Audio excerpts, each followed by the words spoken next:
making that plan for success. Welcome to the Hopefulist, a daily talk show hosted by veteran broadcaster Wendy McClure. Join Wendy each day as she shares her life lessons that transformed her from perpetual pessimist to the ultimate hopefulist. The perfect morning show to get you caught up on the day's top stories while sharing insights that will lead to positive transformation and bring out the hopefulist in you. For more inspiration, visit Hopefulist.com. And now, here's your host and hopefulist, Wendy McClure. Hello and welcome to the Hopefulist. Thank you for joining me for your daily dose of inspiration and positivity. The quote of the day today comes from Jen Sincero, one of my favorite people, author of You Are a Badass. She says, to shy away from who you truly are would leave the world you-less. Don't deny the world of you. Be you through and through. It was a long night here in the Hopefulist household. My girl Tucker, she's having some back-end issues. Had me up about every 2 hours last night to go to the bathroom. Now, I would much rather be woken up to take her out than woken up to find a mess. But it does not make for a very good night's sleep. Hence the reason I'm just running a little bit behind today. Poor girl, I feel really bad for her. But, you know, I feel really bad for me, too, because I'm tired. She's not tired at all. She's zonked out on the couch right now. But she's lucky she's cute, that's for sure. Luckily, I have already had a vet appointment scheduled for today because she needs a refill on her heartworm medication. So they make you go in and take that test now, which they had never done before, which is just another money grab, in my opinion. But I digress. I had made an appointment to bring her in for that, so hopefully we'll be able to get this under control quite quickly. The unfortunate part is the medicine they typically put her on for issues like this is steroids. And now that she's older, she just can't handle them like she did when she was younger. She ends up panting. She breathes very quickly, which freaks me out. You know, she's not getting any younger. This is the time when she's probably going to have some issues. So keep your fingers crossed for us. Hopefully she will be feeling better quite soon. And I can get a good night's sleep. And she can get a good night's sleep. Of course, she doesn't need a good night's sleep. She sleeps all day. These dogs, man, right? Sleep all night, sleep all day, play a little bit here and there. What a life. It's got to be a little bit boring, though, right? Especially if they get the same dog food every day. Now, I know my brother and sister-in-law feed their dogs part of their dinner. Tucker does not get that that possibility because she is allergic to everything. In fact, it's very difficult to find just regular dog food that she can eat. I've always said that God sends me the sick little animals because he knows I'll spend every last dime taking care of them. Relatively speaking, we've been pretty lucky with her. I've had some really, really sick animals in the past. Do surgeries and all that kind of stuff. And for the most part, it has not been much of an issue thus far. Again, she's not getting any younger. 14. She still looks pretty spry, though. She still looks pretty good. Slow down. Here she comes. Here's my podcast partner. She's going to lay down under the table. Thank you for joining us, Tucker. We appreciate it. So the topic I wanted to talk about today, Halloween themed. We're talking about candy. That's right, candy. I wanted to know, when choosing candy to give out for Halloween, do you buy candy that you like or candy that you don't like? Now, for many years, I bought candy I didn't like so that I wouldn't eat it. And I remember talking about it one time with a person that I worked with. And I used to buy like the Mounds or the Almond Joys because I don't like coconut. And then somebody I worked with one time and said, most kids don't like coconut. And then I didn't want to be the person who gives out the bad candy. So then I started changing up what I bought. What I typically like to buy is the little fun size Hershey bars and the Kit Kats because they freeze so well. There is nothing like a frozen Kit Kat. I still don't get people that freeze Snicker bars and Milky Ways. And how do you eat them? How do you eat a frozen Snickers? Please explain it to me without breaking all of your teeth. But a Kit Kat breaks right off. No problem. Last year or the year before, I had my hubby in charge of picking up some candy, and he got some peanut butter cups. And I'm like, okay, those are not going to last. I'm just going to eat those. So I didn't put my name on the list this year to give out Halloween candy. Maybe I should, since it is on a Saturday this year. Now, I live in a resort area, so we don't get a lot of trick-or-treaters. A couple of years ago, somebody started putting together a map. And if you wanted to give out candy, they would include your house on the map. And this way, people were starting to actually drive around.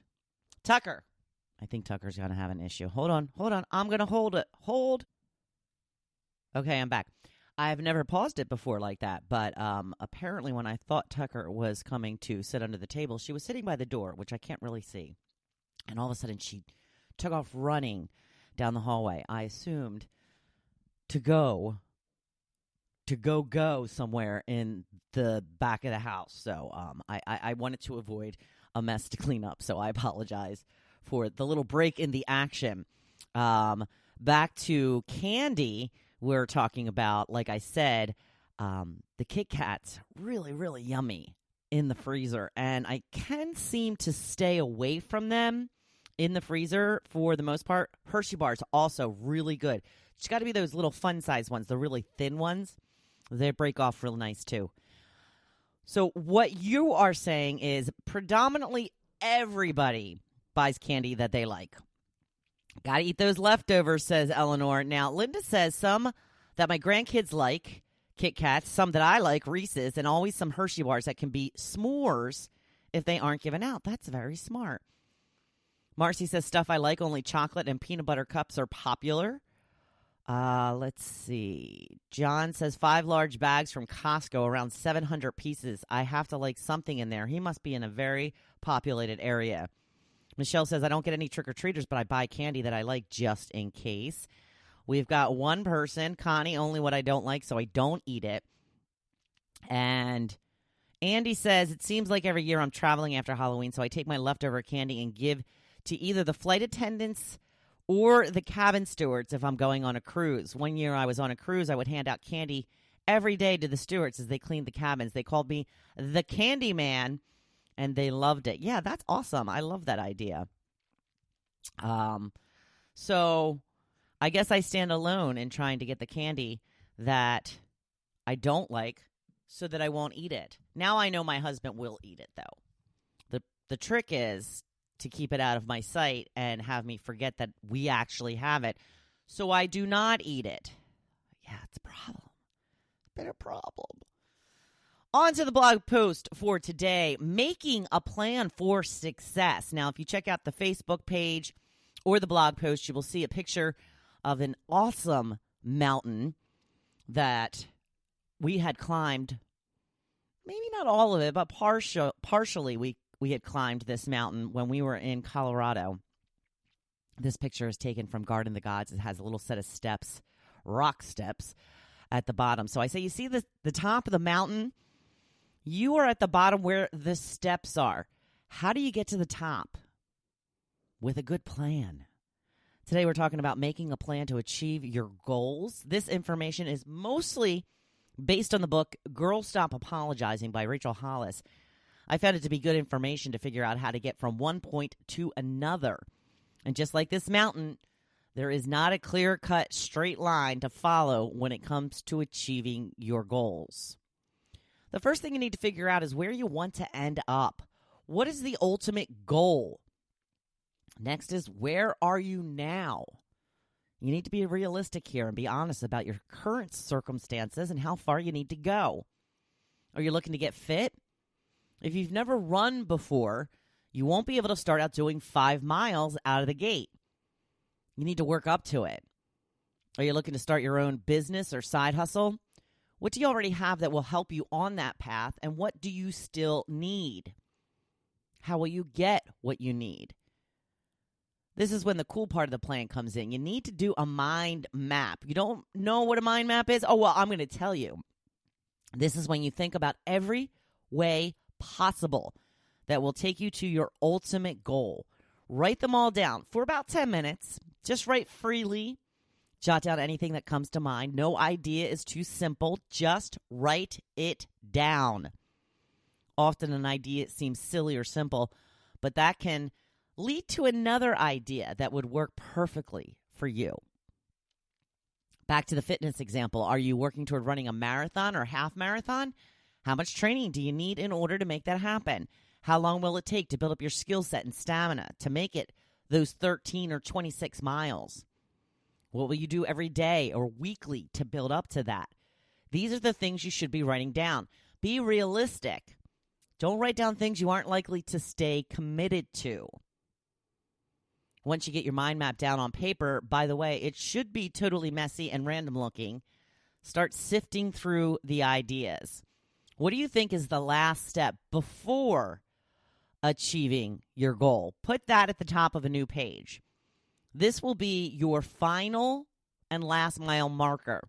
This is a goal map or road map that will have 3 major mile markers that will take you from where you are now to where you want to be. These 3 have to be major items, such as getting my website done for my new business, or finding a publisher for the book I want to submit, or getting 20 miles under my belt in one run before tackling the marathon. Pick the final one first and work backwards. What would the major mile marker before the last one be? And what do you need to do first? Then you start to fill in the in-between. Think of it as an actual map. The big ones just show the states. Then when you narrow in, you can see the cities, neighborhoods, and even streets. You are about to fill in the streets. After putting your 3 mile markers down on paper, what are the smaller things you need to do in order to get to that milepost? Maybe running for 5 miles nonstop. Maybe hiring someone to design that website, then launching it. Maybe getting a formal book proposal together to submit to agents. Start out big, then fill in the roadways. One thing leads to the other. How does your map look? Does it flow in an orderly fashion? Does it make sense? Is it realistic? Here is the real secret sauce to your mind map. On the other side of it, write down how you will feel accomplishing each step. Envision how your life will be once you get that book written and submit it to an agent. Then how you will feel when you know that a real agent is out there peddling your book to a publishing house. And the ultimate, envision how your life will look once you have your very own book out in the world. How will you feel? Latch onto that and feel that feeling every single day. How will you feel the first time you run 10 miles without stopping? How proud of yourself will you be? How will you look as you end your run that day? How will you feel when you are soaking in the tub knowing you did it? And how will you feel when you cross the finish line at that marathon? How will you celebrate? What will you think about yourself and your ability to accomplish goals? Remember to start backwards. What is the very last step before achieving your goal? Then work back from there. What are the major things you need to do to get there along with the smaller things that will take you to the major accomplishments? Once you get your mind map down on paper, it will fuel you to do what you should be doing every day. It will help you focus and provide motivation. Put it somewhere where you will see it every day and let it fuel your dreams and goals. Now, get to it. And of course, do it in your own badass way, because I happen to know that you're a badass. I am here cheering you on. Thank you for listening to The Hopefulist, hosted by Wendy McClure. For more inspiration, please visit hopefulist.com. Thanks, and we'll see you tomorrow on The Hopefulist.